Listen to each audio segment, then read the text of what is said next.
नमस्कार, आप देख रहे हैं श्री नारद मीडिया। मैं हूं राकेश। आज बहुत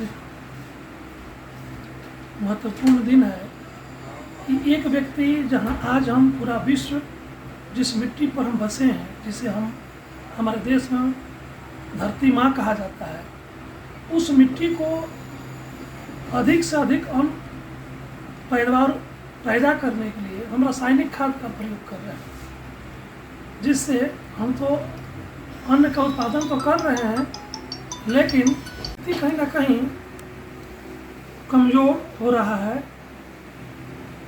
और आने वाले दिन अगर ऐसा ही रहा तो फिर मिट्टी हमारा पूरा देश बंजर हो जाएगा। तो आज हमारे बाएं तरफ एक ऐसे शख्स बैठे हैं जो पूरे भारत को मिट्टी संरक्षण के लिए, उसको संरक्षित करने के लिए, जागरूकता पैदा करने के लिए साइकिल यात्रा पर निकले हैं। और इनका परिचय दे दें, कोयम्बटूर तमिलनाडु में जो है वहाँ जग्गी वासुदेव ईसा फाउंडेशन के जो गुरुदेव हैं, उन्हीं के शिष्य हैं। और उन्हीं से प्रेरणा लेकर विगत दिनों महाशिवरात्रि में वहाँ भव्य कार्यक्रम हुआ था। और इससे पूर्व ईसा गुरु लंदन से कोयम्बटूर 30,000 किलोमीटर बाइक से यात्रा करके आए थे। उन्हीं से प्रेरणा लेकर के हमारे साथ सुरेंद्र यादव जी हैं, ये भी पूरे भारतवर्ष की यात्रा पर हैं। सुरेंद्र जी, आपका सिवान आगमन पर आपका स्वागत है। कैसा लगा सिवान? पहले सिवान के बारे में। बहुत अच्छा लगा है, और यहाँ के लोगों का मिलना और बात करना, एक मतलब जो अपनी कहते हैं ना संस्कृति में अतिथि देवो भव, वो मतलब पूरा अच्छा लगता है। बातों में मिलता है कि बातों में रस है, प्रेम है, जो सौहार्द यहाँ आके जो 2 दिन में हमें देखने को मिला है, बहुत ही अच्छा मिला है। भारतवर्ष की यात्रा पर निकले हुए हैं, पूरब से पश्चिम, दक्षिण से उत्तर की तरफ जो निकले हुए हैं, तो कब से यात्रा प्रारंभ की है? ये यात्रा जब सतगुरु जी ने 21 मार्च 2022 को लंदन से लेकर भारत तक के लिए स्टार्ट की थी। उसी समय हम ईसा योगा सेंटर कोयम्बटूर में थे। तो मुझे लगा जब सतगुरु पूरे विश्व को बता रहे हैं, मिट्टी के लिए जागरूक कर रहे हैं, तो मुझे क्यों नहीं पूरे भारत में जाना चाहिए। और मैं 26 मार्च 2022 को स्टार्ट कर दिया और निकल पड़े हैं जी। अभी तक कितने स्टेट में जा चुके हैं? अभी तक के 20 राज्य हो गए। 20 राज्य में जा चुके हैं जी। 20 राज्य में गए, तो यहाँ जाते हैं जब किसी जगह पर, तो लोगों को कैसे अवेयरनेस करते हैं सॉइल के प्रति कि संरक्षित किया जाए? जैसे कि हर जगह पे बड़ी बड़ी सिटियों में ईसा वॉलंटियर हमारे जैसे हर जगह हैं, तो मतलब वो सब ऑनलाइन कनेक्टेड हैं। तो वो मतलब स्कूल कॉलेजों में बात कर लेते हैं, पहले से अपॉइंटमेंट ले लेते हैं, और मीडिया वालों से, पत्रकारों से बात करते हैं। तो उनसे सब बात करके वो स्कूलों में, कॉलेजों में जाते हैं, और बाहर रोड चलते हुए जैसे लोगों से मिलते हैं, बात करते हैं, और अदरवाइज लोग रोक के पूछते हैं कहाँ जा रहे, कैसे जा रहे, तो उनको सब ये चीज़ें बताना। अभी जैसे आप जब जाते हैं लोगों में, तो क्या अभी हमारा जो किसान, अभी वैसे हमने बताया, किसान जो है गाँव में रहते हैं जी, जो आपको जग्गी वासुदेव को भी नहीं जानते हैं जी, वो उनको समय भी नहीं है कि नेट और इंटरनेट पर देखें, तो उनको जागरूक करने के लिए आपके माध्यम से क्या प्रयास हो रहा है? उधर जब हम जाते हैं तो उनसे हम बात करते हैं और उनको बताते हैं कि जो मिट्टी है, और इस मिट्टी से अपन जो फसल उगा रहे हैं, तो आप भली भांति जानते हैं जो हम केमिकल फर्टिलाइजर डाल रहे हैं, ज़्यादा निकालने की मतलब कोशिश करते हैं। जितना डालेंगे उतना अधिक निकलेगा। हाँ, तो किसानों में मनोभावना है। हाँ, तो ये हम कहीं ना कहीं अति करते हैं, और आप जानते हैं कि अति सर्वत्र वर्जिते।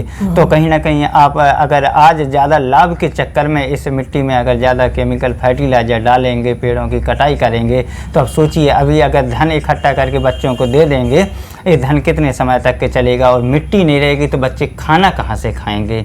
तो उन लोगों को सोचने पर वो मजबूर हो जाते हैं और सोचते हैं कि हाँ, ये बात तो सच है कि हमारे पास घोड़ा गाड़ी सब कुछ है, अगर मिट्टी नहीं रहेगी तो फिर आगे की अगली पीढ़ी खाएगी क्या। यानी हम कहें कि आप जैविक खेती के लिए लोगों के लिए प्रेरित करते हैं। जी। आज हमारे यहाँ जो हमारे यहाँ से लगभग 50 बरस पहले जो हमारे गाँवों में खेती होती थी, लोग मवेशी रखते थे, उसके गोबर खेतों में डालते थे, कम से कम रासायनिक उर्वरक का प्रयोग करते थे जी।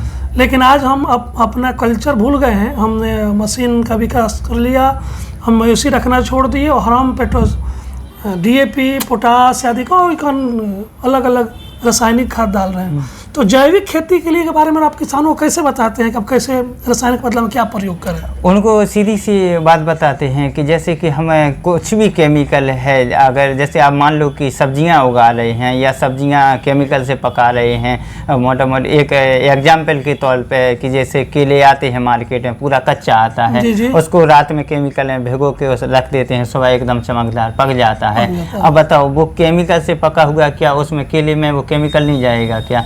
अगर उस केमिकल की ऐसी बूंद अगर हमारे शरीर में जाएगी तो कितना जहर बनेगी। सब्जियों में जो हम केमिकल डाल रहे हैं वो सब्जियां उनमें कितनी मात्रा में जा रहा है, तो कहीं ना कहीं हम हल्की मात्रा में जहर रोज़ खा रहे हैं और पी रहे हैं। तो इसी के लिए हमें जागरूक होना है कि हम खा रहे हैं तो क्या खा रहे हैं और पी रहे हैं तो क्या पी रहे हैं। यही सब चीज़ें उनको बताते हैं, उनको समझाते हैं कि जो हमारे साथ बीमारियाँ हैं, जब तक हमारा खाना नहीं बदलेगा, जब तक ये बीमारियां ख़त्म होने वाली नहीं हैं, तब वो ये बात उनको समझ में आती है। अगर आज के समय में अगर कोई किसान कहता है कि हम रासायनिक खाद का प्रयोग नहीं करेंगे, तो फिर वो क्या करेगा? कौन सा खाद डालेगा? बिल्कुल सही बात कहा आपने। जैसे जैविक खाद है, जो गाय वाला केचुए से जो होता हाँ, बराबर है। ये गोबर खाद है, कूड़े करकट वाला खाद है, ये सब कंपोस्ट खाद से हम मतलब जो रोज किसान कोई ना कोई परिवार रोज अपने घर से जो जूठा फेंकता है, सब्जी का जो अवशेष फेंकता है, वो उस सब से हम जैविक खाद बना सकते हैं। बिल्कुल बना सकते हैं। बन रहा है, लेकिन हमारे यहाँ अभी ये लोग जागरूक नहीं है। सरकार प्रयास कर रहा है स्वच्छ भारत के तहत कि कचरा को लेकर के हम जैविक खाद बनाएंगे, उसमें समय लगेगा, लेकिन अभी हमें ज़रूरत है कि हम आवश्यकता जितना हम समर्थ हैं उतना हम जैविक खेती करें बराबर जैविक खेती करें। तो आप यहाँ से आगे जाने क्या आपकी प्रोग्राम है? और जी यहाँ से यात्रा आपकी कहाँ जाएगी? यहाँ से हम नेपाल की ओर जा रहे हैं, और ये पूरी तरह से मतलब जागरूकता है कि सरकार इस पर नियम बनाएगी, और नियम के बाद हम सभी को इसके लिए जागरूक होना है, इसके लिए समझना है। तो बस यही प्रयास है कि हम सभी को आवाज़ उठाना है, इसके लिए सरकार नियम बनाए। आप जानते हैं कि जैसे नियम अगर होता है तो कहीं ना कहीं काम वो अभी आगे आज के लिए और कल के लिए वो संभव हो जाता है।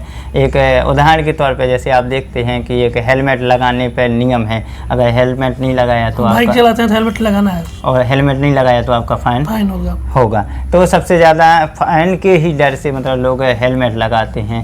तो कहीं ना कहीं नियम में आ जाएगा तो हर किसान, हर आदमी इसकी मतलब ऑर्गेनिकता की मांग करेगा और ऑर्गेनिकता की क्षमता बढ़ेगी आगे के लिए। हम अच्छा, कुछ व्यक्तिगत प्रश्न है। जब आप साइकिल चलाते हैं तो प्रतिदिन कम से कम कितना साइकिल चलाते हैं? 70-80 किलोमीटर तो आराम से चल जाता है। 70-80 किलोमीटर चला लेते हैं? जी। पूरे दिन चलाते रहते हैं? नहीं, रास्ते में लोग बाग मिलते हैं, बात करते हैं, और पत्रकार लोग मिल जाते हैं, मीडिया वाले, तो उनको इंटरव्यू। रात्रि विश्राम कहाँ करते हैं? रात्रि में जहाँ पे ईसा वॉलंटियर होते हमारे जैसे, तो वो जहाँ होते उनके यहाँ वो पूरी सूची है कि आप यहाँ से नेपाल जा रहे थे, आपको कहाँ आपके वॉलंटियर हैं?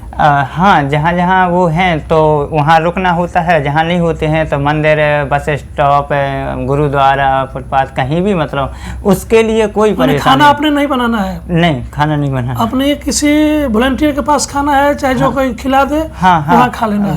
बराबर। और ऐसे करके आप विगत कितने माह से घूम रहे हैं? हाँ, 11 माह हो गए। 11 माह आप घूम रहे हैं? हाँ, 12वां महीना चल रहा है। आपको बता दें कि ये शख्स अच्छी खासी पढ़ाई करके, और एक जुनून होता है राष्ट्र और इस माँ की, धरती माँ की सेवा करना। मैकेनिकल इंजीनियर थे, नौकरी करते थे, NIT कहाँ से किए थे? ग्वालियर से किए थे। और सब कुछ करने के बाद से जग्गी वासुदेव गुरु सदगुरु से इनको प्रेरणा लगी, और वहाँ से ये व्यक्ति निकल पड़े हैं अपनी सॉइल, मिट्टी को बचाने के लिए। आप नारद मीडिया टीम, सनातन संस्कृति न्यास और उस पूरे सिवान जिला वासियों की तरफ से मैं ईश्वर से कामना करता हूँ कि जिस आप उम्मीद और लक्ष्य को लेकर के चले हैं, ईश्वर उसमें आपको सफलता दें, और आप स्वस्थ रहें, और आगे आप ऐसे ही लोगों को जागरूक करते रहें।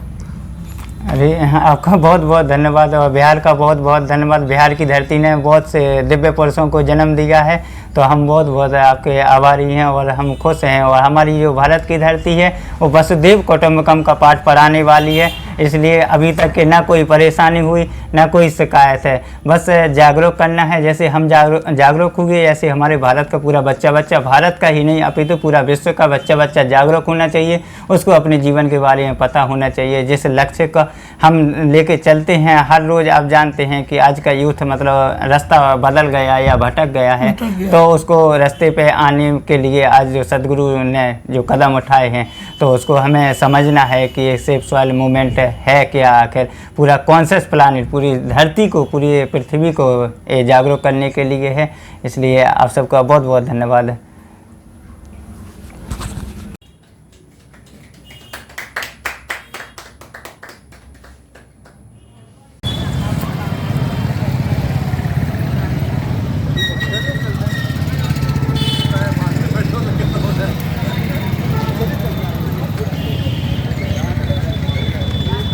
चलिए भाई चलिए।